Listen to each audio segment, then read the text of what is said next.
Hello, good people, and welcome to another edition of Conscious Conversations. With Conscious Conversations, every time we get together, no matter what we are discussing, whether it's history, current events, what have you, we are always looking for those nuggets, those pieces of information that will allow us to, as individuals and as a collective, move closer to being all God called us to be, being our best selves. And you are in store for a powerful conversation this evening, but not just this evening, all March long, this being Women's History Month. Our facilitator, our guide for this conversation this evening is a powerhouse of a sister, Sister Imani Jabali, and we want to welcome her to the stage, and she's going to introduce all those powerful soul sisters who's going to take us to another level. How you doing, soul sister? I am doing great, good brother, and thank you for that. And once again, good evening, everyone, and welcome to the Pan-African Women's Her Story Month Conscious Conversations Special Edition for this month. Your voice in action, take your place, the power of her story. Tonight's conversations are regarding voting rights and the power of the Black woman's vote. Throughout the month of March, we will be having these conversations every Friday, same place, same time. I am your moderator, as you've heard, Sister Imani Jabali in Atlanta, and my co-moderator who will be checking the chats is Reverend Dejanaba. This evening's panelists are Sister Kamara Baruti, also known as Inez Barron, and Sister Malaika Jabali. Let me begin by introducing these illustrious, and I am not exaggerating when I say illustrious sisters, and esteemed panelists. These are their bios, so bear with me because it's really deep. Sister Inez Barron, also known as Kamara Muwali Baruti, served as a New York City Council member from 2014 to 2021. Where she served as the chair of the Committee of Higher Education. This service to the city followed 5 years in office as a New York State Assembly member, where she was the author of the state legislation that maintains affordable rents for the 1,500 residents of Spring Creek, Starrett City for a total of 30 years. Kamara's political service follows 36 years of distinguished service in the New York City Department of Education when she retired as a principal. She holds a Bachelor of Science in Physiology and a Master's of Science in Reading and Special Education. She has a long history of more than 60 years of community activism, engaging in protests against economic, racial, and social injustices. Kamara is the daughter of George and Margaret R. Smith, who raised her to put God first and instilled in her the value of education and pride in her culture. She's a member of the Shrine of the Black Madonna. Kamara also is happily married to Charles Barron, known as Shamari Muwali Baruti, for 39 beautiful years. They have 2 sons, Jelani and Jawanza, and 4 grandchildren, Solomon, Osayim Wazi, Khadija, and Jariya. Make sure I say that right. Kamara's affirmation is, I believe God. Now on to Sister Malaika Jabali, who is very special and dear to me. Malaika is the senior news and politics editor at Essence Magazine. Her writing has appeared in a number of outlets, including The Root, Teen Vogue, The New Republic, and The Guardian, where she was a columnist. She received her law degree from Columbia Law School, where she served as the articles editor for the Columbia Journal of Race and Law. Prior to law school, she received her MS from the Columbia School of Social Work and a BA from Emory University, where she founded the Black think tank and revived the defunct magazine, The Black Star, becoming its co-editor-in-chief. Malaika is a licensed attorney who has written laws and worked in housing policy for the city of New York. She's a former co-chair of Operation Power, a grassroots organization based in Brooklyn and co-founded by City Council member Charles Barron, also known as Shamari Baruti. It is focused on bringing Black radical politics to New York City. She is the only and profoundly loved, blessed, and appreciated, all of that, daughter of Imani Jabali, that's me, and Omowale Jabali. Malika is a member of the Shrine of the Black Madonna. She was raised in a Black conscious environment surrounded by the teachings and practices of Black liberation theology at the Shrine, as well as Black radicalism in the Malcolm X grassroots movement, and most importantly, at home. Now, let me begin by asking a question that may seem counterintuitive to both of you. And I'm gonna go ahead and start with Sister Kamara. Here's the question. Do you feel that voting is an important right to defend as Black people, and why? Thank you so much for the opportunity to be here in Conscious Conversations. I'm honored to have been asked to serve on this panel, and to my goddaughter, Malika, we're so proud of you and all the work that you do. I just want to say that voting is critical, but we've got to just use that as a jumping off or a starting point. We've got to move beyond voting for someone because they descriptively look like us and they have some melanin in their complexion. Because we are voting just based on that, we may be shortchanging ourselves and not getting someone in office who has the same goals and commitment to advancing our people. We've got to make sure that as we vote, we understand the person's platform, and beyond their platform of what they say they intend to do, the history, the record, go back. What were they doing 20 and 30 years ago if they've been around that long? Were they on these Senate panels that made these decisions that had a negative, deeply profound negative impact on us as a people? Did they make statements, and did they accuse Black women in particular of certain kinds of exaggerations or misstatements when they came before these committees to be judged at hearings? We can't just isolate, section off the years of a campaign and say, oh, we're going to vote for this person because their platform says they intend to do thus and so. Go back. What does their record say? What is their list of contributions say? And is that in sync with what their present position or platform is? Perhaps they had some kind of major epiphany and change, or perhaps they're saying what they know voters like to hear at a particular time, promises that are oftentimes made without any intention of moving in that direction. So yes, voting is important, particularly as we talk about the local level, as we talk about community boards and school boards and local electeds and the council, aldermen that serve in state and city. They're particularly important because those are people that you have a more ready access to. But beyond just the vote, do your homework, do your analysis, do your critique, and see if their record of accomplishments match what they say is their platform before you go and cast your vote. Thank you. Thank you for that response. Ms. Malika, do you have anything to add to that? I do. And also, this feels like a family affair. So hi, Tribe family. Hi, Godmama. Hi, Mama. So I was going to mention that brother Shamari and Sister Kamara Malika's godparents, but I didn't want it to seem too nepotistic. But there you have it, folks. You just happen to be brilliant. That's all it is. I can't help that we're just a group of brilliants right here, congregating for Women's History Month. So I also would like to thank you for inviting me on this panel with the esteemed former councilwoman and former assemblywoman of New York State.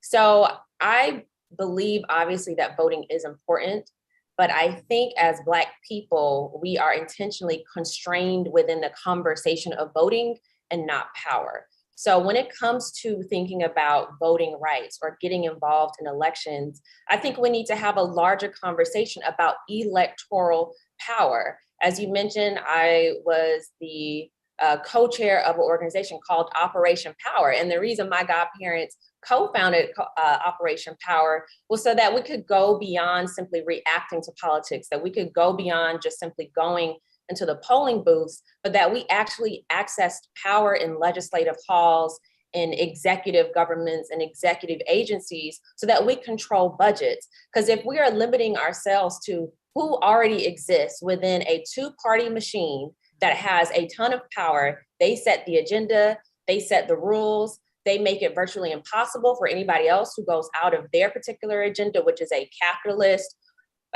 most likely white patriarchal agenda. If we're only going by the rules of that, who are we voting for?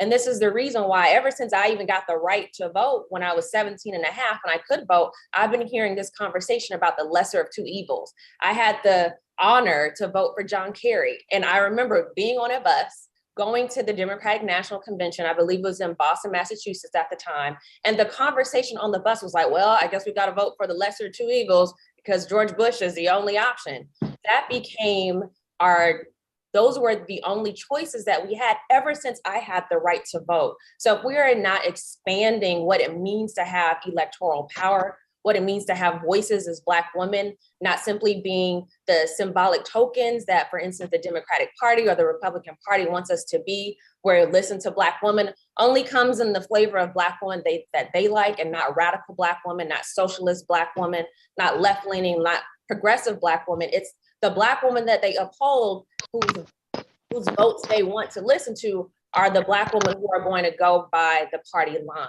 So yes, we should be voting, but I also believe in the power of the vote period to withhold our votes. So if we believe that there is a candidate who's not really working for us, we need to use some of that leverage. We need to be able to say, there are some elections that we might not actually vote. It doesn't mean that we're not going to vote, but we actually have to start using our leverage so that we get more negotiating power, even when it comes to the voting booth. I want to kind of follow up a little bit on that. So in a nutshell, you're saying that we should be conscientious about the act of voting and also not just vote for voting's sake. Not just vote for voting's sake, but also realize that we are more than just voters. We can be candidates. We can run parties. We can run our own party. We can run third parties. So the electoral conversation tends to center voting, and I think it's centered on voting for a reason, instead of Black people gaining electoral power, gaining power in city councils, gaining power in government, in gubernatorial halls, gaining power, throughout all of our various state and local governments. Okay, thank you, ladies. I'm going to shift gears a little bit and ask the question around an issue that's been kind of thrown around ad nauseum. I mean, those of us that know that this is a very useless conversation, but it's still kind of necessary because some people are taking it very seriously. So I have a little bit of a background piece I want to share with the audience, and then have you guys put in your understanding of it. So, so this term has been thrown around, and the term is CRT, right? Critical race theory. And that was deliberately thrust into our space to wreak havoc and confusion and promote the agenda of what I call hyper-conservative white folks. But because it is a real threat to Black people, and I'm saying Black people throughout this country, learning the true history of Black folks and other groups in this country is very important for it to be addressed. So in Georgia, there is currently a House bill called the House Bill 888, which threatens basic teachings in public schools as they relate to Black history and other marginalized communities. In fact, as it's kind of spread as a wildfire throughout the country. There are about 35 states right now that have legislation out there that's dealing with banning teaching Black history under the guise that it's CRT. And according to the author of the bill here in Georgia, it's un-American. Those were his words. It's un-American. So I'm going to start off with Sister Malika. Please, for the 99th time, 99,000th time, talk to us a little bit about what CRT really is, but also why we should take the threats of those groups seriously and what we can do about it. It's really sort of disorienting hearing all of the madness around quote unquote CRT, because it's something that I studied when I was in law school. I studied transnational critical race theory with one of the founders of CRT, Kimberly Williams Crenshaw. She was my professor. This was about a decade ago.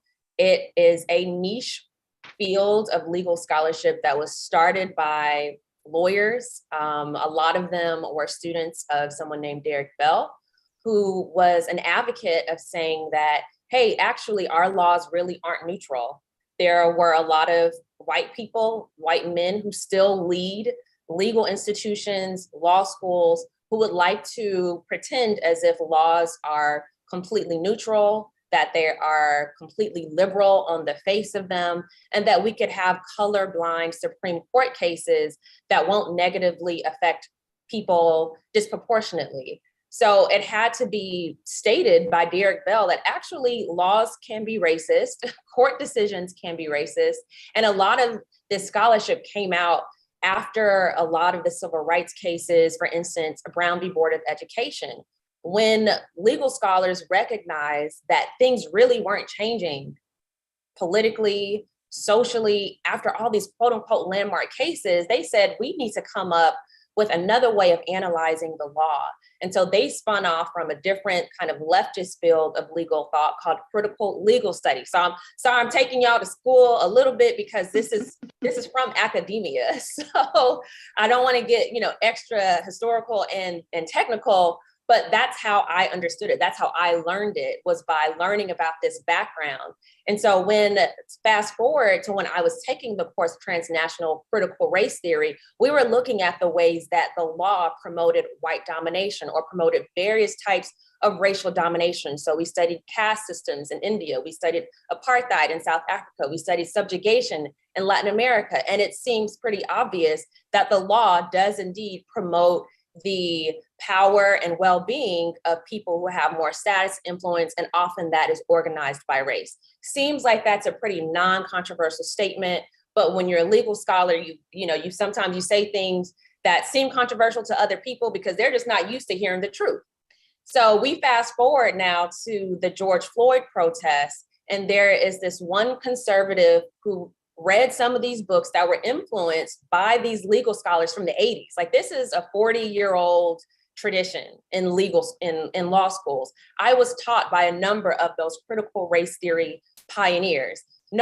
People to this day, most people would not know their names, but they know CRT, but that's how niche it was. And you had to take it as an elective. So it wasn't like a fundamental class, even in law school. So to hear now people saying, oh, we shouldn't be teaching our 6th graders, our 5-year-olds critical race theory. I'm like, what are you talking about? It's like saying we shouldn't be teaching our 5-year-olds engineering, because they're not learning engineering at 5 years old. They might be learning math, they might be learning science, but they're not learning engineering. They're not learning calculus. That's something that you learn in grad school once you've formed all these things together. So as my mom said, this is not, Sister Jabali, this is not something that's a real threat, but it's been manufactured into a threat to essentially silence and censor the history of Black people, the history of America. And so when you look at HB 888, it talks about prohibiting any kind of conversation, teaching, promotion that the United States is systemically racist. Like, you can't even talk about it. That's what this bill is saying. So they're using the term CRT in order to scapegoat and allow for themselves to promote this falsity, this myth about America, and to silence any sort of dissent. That's all this is about, because people saw that there was a large protest movement saying, hey, America's actually racist, and they want to silence that movement. I might just add also, part of the bill, I know some of you guys from Georgia might have heard, intends to punish schools. If the bill were to pass, they would, part of the bill would be to punish schools for teaching anything related to Black history. So that's, kind of insane right there. Sister Kamara, would you care to add to this? I think that Malika did a wonderful job making it very clear as to what the origins of critical race theory actually are. And it highlights, I think, how this country is very much afraid of the truth, very much dedicated to hiding the facts, and took this term where we are now talking about being critical and being analytical of what has happened in the past of this country and giving an analysis of it that talks about the dominant race group, the white European type, that is the essence and the foundation of this country, and that generated all of the racist constructs that became the origins and embedded in this country, and just mish this all together. So they're criticizing the history. They're talking about what happened. They're giving another kind of analysis based on the racial overtones of what's been happening.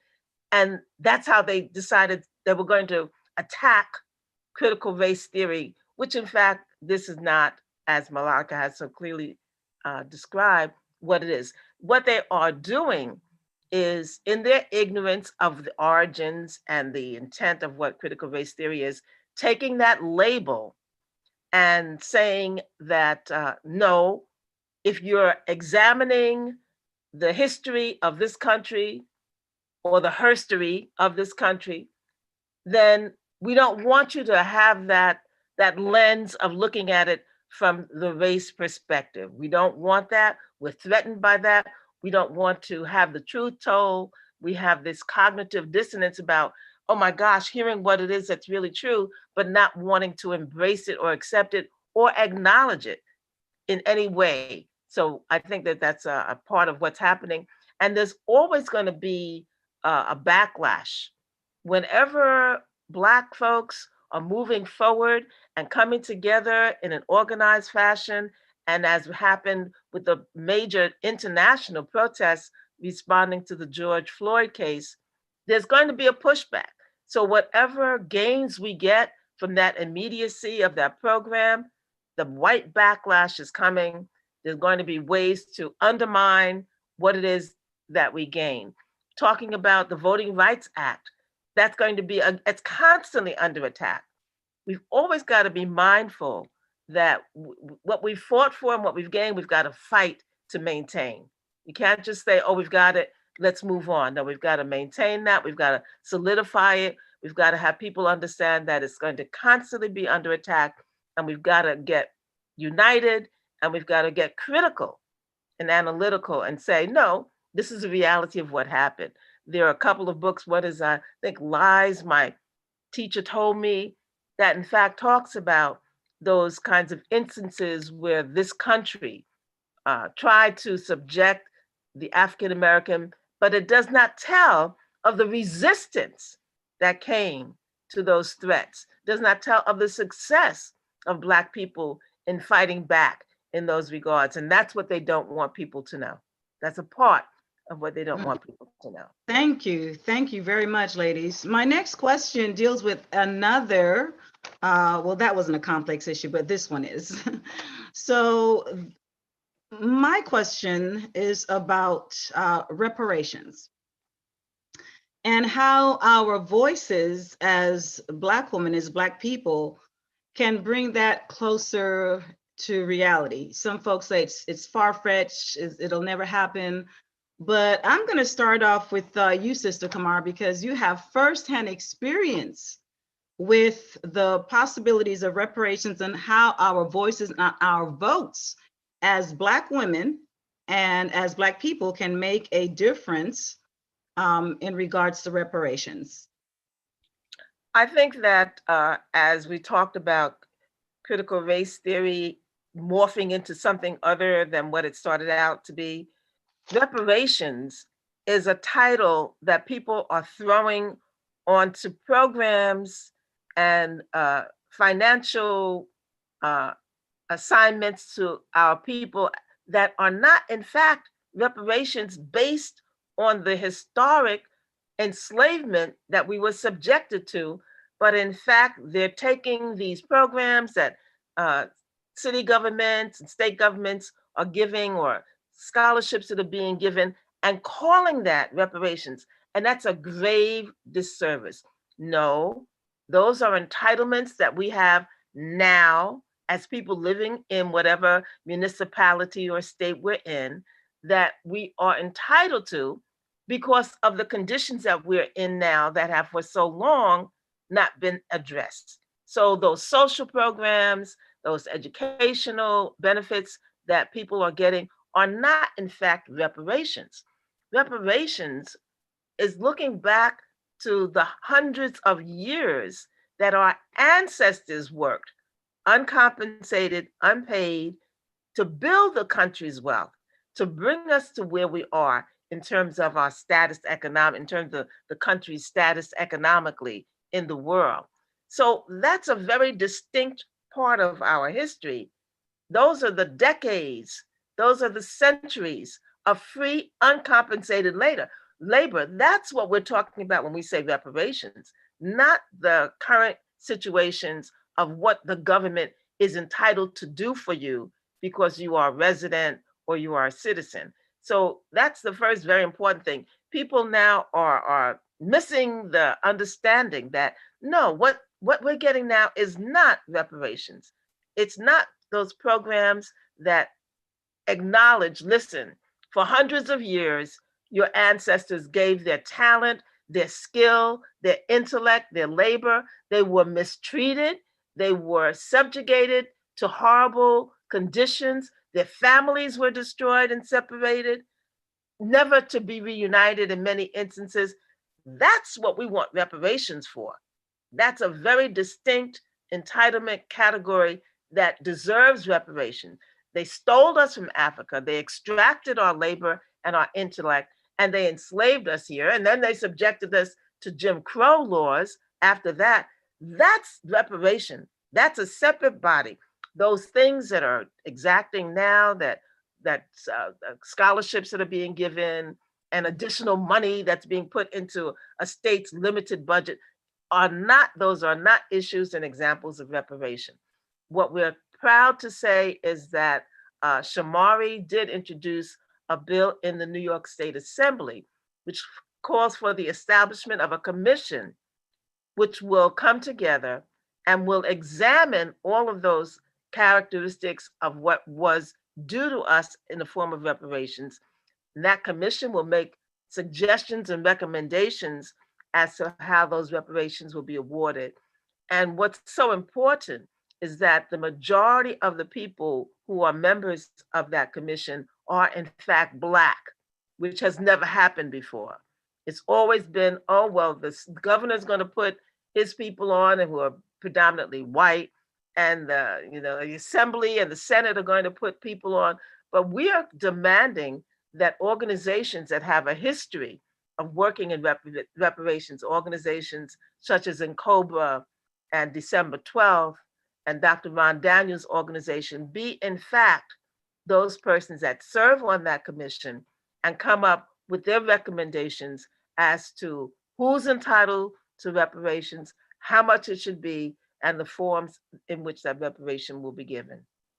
Just as an addition, folks, for those in the audience that do not know, Brother Shamari Baruti, who is also known as Charles Barron, and Sister Kamara's husband, was an assembly man of the state of New York, correct? And he was previously a city council member.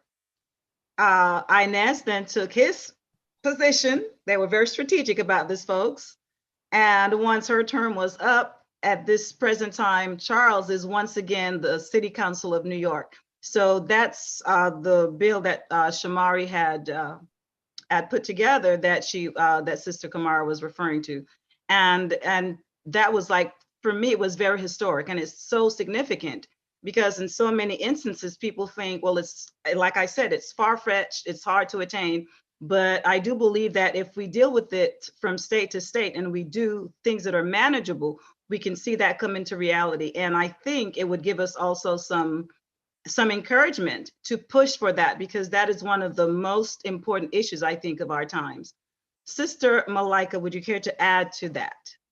Sure. I think it's worth reminding people that other groups of folks have gotten resources and money from the United States government, whether we're talking about the Japanese for their internment, their communities given, large sums of money, and even white households. And so we often don't think about the free money, the free assets that this government has literally given everybody else.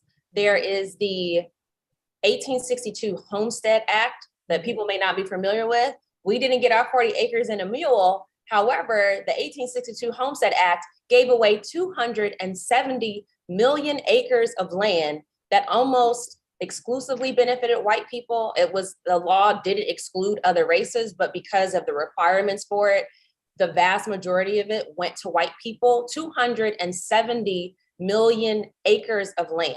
And today, the descendants of those landowners make up 25% of the country today. So 25% of Americans, mostly white, have benefited from free assets that have gone down from generation to generation. And they were not enslaved. They did not experience Jim Crow. They did not experience the prison to the plantation to penitentiary pipeline. They did not experience endemic racism. They did not experience endemic exploitation and oppression. So for all these centuries that we are owed a debt for our labor, for discrimination, for our servitude, we have not even seriously entertained that as a federal government. Like, that is laughable. It's absolutely absurd. And so the fact that even white families have been able to get money from the government while we were enslaved, like, we should all be pissed as hell. So, the fact that we can claim, oh, I'm an American descendant of slaves and I'm American, all this, honestly, how has America tried to repay its debt for us to be claiming it so loudly and proudly? Like, they owe us a debt, period. So we have to, I think, as a people, get more serious about our priorities. We got to get more serious about electing the people who are actually going to look out for our priorities. And we also have to be serious about what kind of system we're in. Something that, I've learned from my godparents is that even when we have reparations, we have to recognize that the system that we're in under capitalism is still exploitative. So we could get, land, we can get money, and we need that, because there's no way, literally, studies have shown, if you look at studies from an economist, Sandy Darity, we literally will not catch up without a federal influx of cash. We have 12 times less wealth than white people, and it will only grow because millennials right now, that gap has even grown under us despite education, because we are so indebted. So the gap keeps growing because we keep getting more indebted while America has not paid its debt to us. So even though we need assets in order to catch up, we also need to systemically and radically change this system, because we will not be able to maintain our wealth. We will not be able to support future generations if we live in a capitalist system that continues to exploit us and exploit our labor. Amen. Amen. I'm always so excited to hear this clarification of something like this. I wanted to add real quickly, and this is totally superfluous, after you guys have laid it out so clearly, but I find it a little ironic and interesting that the French have gotten reparations from the little bitty country of Haiti. As most of you guys that are listening are probably aware, Haiti, because it liberated itself from the enslavement that the French imposed upon them, had to pay the French money. Okay, and I was studying it not that long ago, and it turned out to be something about $90 billion. And I had commented on one of Cardinal Aswad's posts about, this country becoming very indignant about what's happening in Ukraine. And so my response was, there's so many other opportunities that this government has had to be indignant about atrocities in various countries, and that's one of them in particular. But part of the reason that they were not, it was because the US at the time were brokers between the French and Haiti. And so the people that ended up being paid interest to based on these reparations that Haiti had to pay to the French were Citibank in New York. So that's how they connected. And clearly they're not going to be indignant about something that they're a part of. So moving along, folks. This question is back to my child, Sister Malika. The term defund the police. We've talked about that. That's how we spend our time, folks, talking about these things, among other things. And a good friend of mine literally said it's a stupid term. And he's a good friend and he's a smart man. And so I shared this with Malika, and she had a very insightful response to that. So Malika, would you care to tell us about why is defund the police a practical term, or why isn't it? And tell us about the movement and what it actually means. Defund the police is actually the nice way to put it, because I don't know why people are acting brand new when NWA was talking about F the police, when the Black Panther Party was talking about F the pigs and fry the bacon and roast the pigs and all this stuff. So defund the police is actually people saying, okay, we're going to give you the nice way to put this. At the very least, we should be taking the resources and the billions of dollars that are put into police coffers every year into communities that are being harmed, into communities that are being under-resourced and over-policed. I don't think not any, but I think a lot of, people watching here can say that our communities are under-resourced. And if police officers are still getting money, they're getting even the money that was intended for COVID, the rescue package, a lot of that was allotted for police departments. So there is no shortage of people who are looking to give police officers more money so they can continue inflicting harm on our communities. And mind you, police officers, I want to say 96% of the time literally do not solve crime. They come in after the fact to try and find the perpetrator, but for violent crime, they don't solve the vast majority of it. So this is not to say that we should not have some system of keeping our communities in check. One of the models that I like to talk about a lot is the Violence Interrupter program in New York City. When you have people from the community who are looking at a certain area of a community and watching it, it's almost like a neighborhood watch in a way. And they're making sure that things that could be escalated don't escalate into violent crime, into gun violence. And so we have to start looking at more programs like that. But defund the police is a negotiation. We had all kinds of terminology indigenous to our movement that has been called stupid, that has been called ineffective. But if we continue to operate based on what white people think is ineffective, we would not have been free from slavery, because they said abolition was ineffective and that it was stupid because Black people are criminal, we are lazy, and so we need to be enslaved. If we listen to the white majority, we might still be in shackles. If we listen to the white majority, we would still be under Jim Crow segregation, because in 1963 and 64, they said that we had too many rights. And this was before a number of the Civil Rights Acts passed. So they were saying that we had gone too far as a country, and that when we started talking about the Black Power movement, we were told Black Power was too radical, that it's stupid, that it's not going to work. So if we consistently listen to what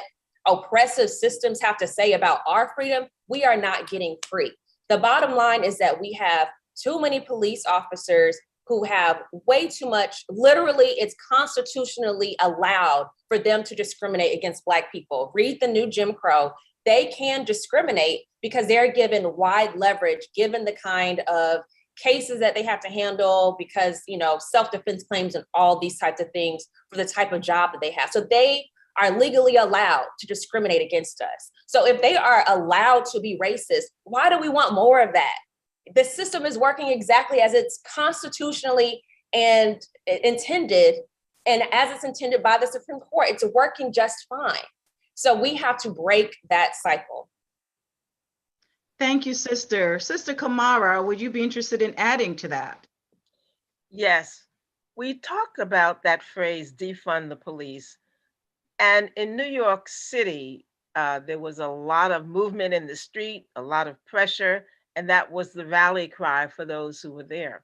And it actually put pressure on the city council to do a little shell game so that they could say, yes, we defunded the police. But what in fact happened was that they moved money that was in the police department budget out to other agencies. But the money that was moved had no impact at all on the number of police that were in the system, nor did it have any change of the policies that the police department was implementing. None of that was impacted by the shifting of money that came out. So, for example, in New York City, the school safety agents originally were part of the Department of Education, and perhaps some 30 years ago, they got placed in the police department. And when that shift occurred, the whole manner in which they were engaging in interactions with students changed. They became to be seen as an occupying force. That agency, school safety agents, that department was taken out of the budget for the police department and placed elsewhere. Money that was capital money that was in that budget was taken out and placed elsewhere. There was no reduction in the number of police officers. There was no change in the police policies that were implemented that have resulted in so many police officers killing innocent people, unarmed people, police officers engaging in misconduct and abusing. There was no change to any of that. So if you look on paper, you can see that perhaps the number has been reduced, but it has no impact. And when we talk about looking at so-called crime in our community, as Malika has said, what we need to have is the opportunity, of course, for people to be employed, for people to have an opportunity to have an entrepreneurial type of program. And when we have the violence interrupters, as some of them are called, people from the community who oftentimes have had experience in that criminal system, who have come out and understand how it's a setup for our children to be ensnared in that pipeline and fed into being incarcerated and reincarcerated and reincarcerated. But if you have a group of people who have the background of working in the community, have experience, and can share their experiences and can intervene when they hear that something is percolating and can get to those individuals before it erupts, it's been very effective. So the group that we've been very involved with for the last 20 years plus has been Man Up. Man Up is a model for what needs to be done. Man Up is a model for the effectiveness of designating their own concentrated area that they're going to focus their resources on. When they did that, there was not one killing in that confined area that they monitored for more than a year. And that was outstanding. That was very much not the case previously to organizations such as Man Up getting involved on the ground, on the streets, talking to people, intervening, and preventing much of what was occurring from happening. People need jobs, they need an opportunity to be educated, because the system has found that when students don't meet those 3rd and 4th grade targets and benchmarks, that is a pipeline that leads to the those persons being incarcerated, coming out, not having any skills, because while they were incarcerated, there was not a program that helped them to develop those skills. And also, again, in that regard, we have to give acknowledgement again to Brother Shamari, who introduced legislation in New York State, which says that while people are incarcerated, they must have an exposure and the opportunity to get skills, to be able to get college classes, to be able to get high school diplomas. And that certainly is what has been happening now that it has been signed into law. So there's money now that's dedicated to that. Years ago, there was an opportunity for those who were incarcerated to be able to continue and advance their education. It stopped at some point, and it is now just coming back. So we're very proud of the work that Shamari has done while he's been in the state legislature to address those kinds of issues. Thank you so much, sister. And we're coming to that point of the program. I want to just ask one final question to both of you and open up the floor for comments or questions from the listeners and viewers. So we're wrapping up this edition of Conscious Conversations, everybody. So Sister Malika, as senior news and politics editor of Essence Magazine, what would you say has been some of your challenges and maybe advantages in terms of, we're talking about the voices of women and voting and our whatever space that we're in, to be influential in those spaces and to be powerful and intentional. So would you care to share that with us? And just to clarify, the challenges with what exactly? In terms of expressing, a good question, in terms of expressing your views, because we're talking, as much as I think a lot of us can agree in this platform, we share a lot of similar ideas. A lot of folks think that these ideas are too radical or they're not attainable. So how do you feel about sharing your ideas in those spaces? Yeah, I mean, I wouldn't say, because work is work. That's like a separate environment. But, through, I would say kind of through organizing, it's a few things and different things working with Operation Power is having Black people still have hope, I think, is difficult because we have seen time and time again where we've been told our voice is so important that, again, we should listen to Black women, trust Black women. But when it's time to actually give us policy, we're often left on the back burner. So how do you motivate people in, the races that really hit home? How do you motivate people to vote, in sheriff's races or judge races or mayoral races or city council races when they've been told that, vote or die? And well, all right, we've actually been left to die a lot of times. Vote or, get incarcerated. We've been incarcerated through our voting choices. They beat the drum about Bill Clinton so that we wouldn't have George Bush or Bob Dole back in the day. And what we got in return was a lot of Black men who got incarcerated and a lot of our families who got torn apart. The story was Joe Biden or Donald Trump. And yes, we know all the challenges of Donald Trump, but then people are also seeing what's continuing to happen under Biden, where people have been getting evicted, where people aren't getting their rent aid on time, if at all, where people are still getting a lot of challenges even after committing themselves, sacrificing themselves, and going out to vote. So I think having to have hard conversations and to maintain trust and hope for people who have no reason, really, we don't have a lot of reason to trust the government. So having Black radicals in office, I think, can change that if we actually elect people who are there to serve our interests and aren't there to just serve, the interests of the powerful and the wealthy. Thank you so much. And Sister Kamara, along those same lines, in your space, and you're right in the belly of the beast, as they say, as an assemblywoman and a city council person of New York, what were some of your challenges in terms of your ideas and ideals of the way things should be for benefiting Black folks and the status quo? My challenges in both of those environments and those legislative settings were that people lacked the spine, the integrity, or whatever part of the anatomy you want to say, to stand up and speak out. There were times when we had meetings in the Democratic conference where people talked about bully and he shouldn't have done this. And outside of that room, no one had a word to say. Mm. My problem is that people are elected from the community with the expectation that they will speak up and be bold and speak out and call out those things that are unjust. But they lack the ability to do that on so many levels.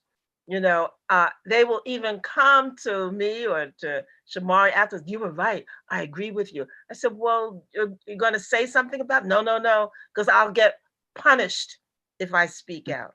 My problem is that people who are legislators, who are elected by their constituents, are doing a disservice because they're not using their voice. There was an example of a vote that was being taken, and they sent the messenger while we were taking the vote. They sent the messenger from the head of the party. This was back in 2000, and I think 2008.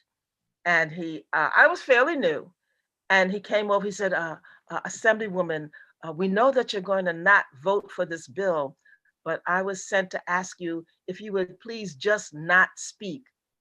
I was shocked. I said, "I know you're just the messenger, so I'm not going to slay you. Take this message back. Tell them they have a lot of nerve to think that they can come and ask me to be silent and just vote, but not say anything about the issue or why I'm voting." But unfortunately, that happens in grand measure. Or if people do speak up about something that they are opposed to, well, it doesn't do this and it doesn't do that, and I really wanted to see this, but I vote aye. There's a big contradiction there. So that's been my disappointment, that my colleagues in both of those bodies didn't speak up on things that they really felt they needed to speak up on. So Charles was the first one to say that Sheldon Silver, who was the speaker, needed to step aside because there was a lot of accusations being made about some of his improprieties. He was the only one who said that. But then in that body, but then as the issue exploded and people in the community and in the city heard what was going on, when they made that demand, then everybody jumped on board and said, yes, we need to ask him to step aside so that we can move forward with the business. So that's been my greatest disappointment, that people will come to me afterwards or before or behind the scenes and say, I agree with you, but not have the integrity to do that. And they are aware that they're lacking in that degree, and they are aware that we are perhaps being bold enough to say that, because at the time that Charles left the council, his colleagues called him the conscience of the council.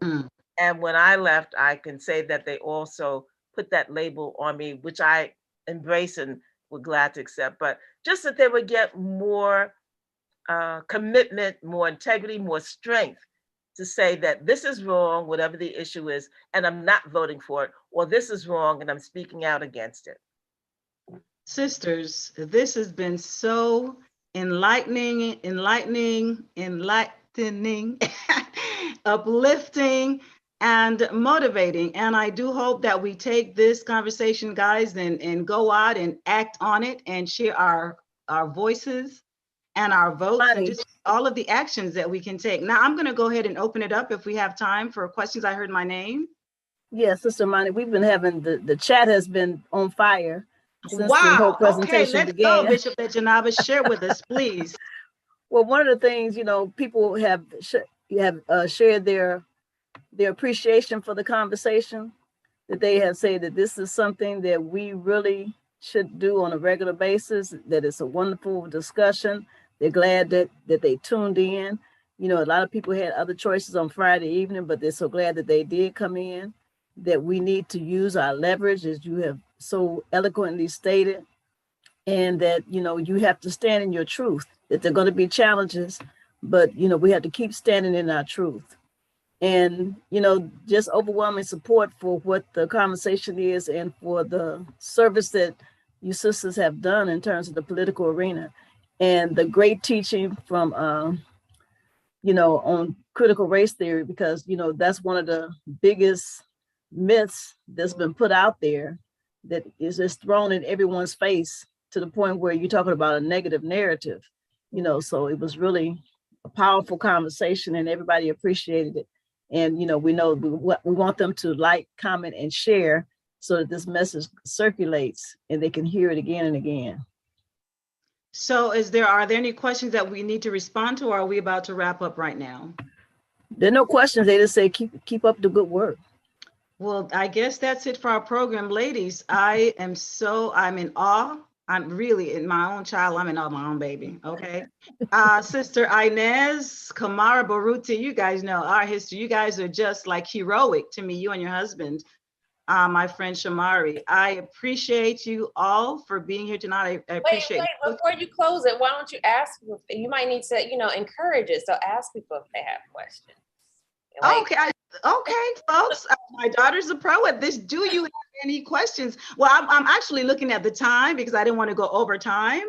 We got 5 minutes. We have time for questions, We can take a everybody. question. Okay, let's do it. Are there any If questions, anyone Bishop Dejanaba, or do we want to ask folks? Do y'all have any questions? Let's do this.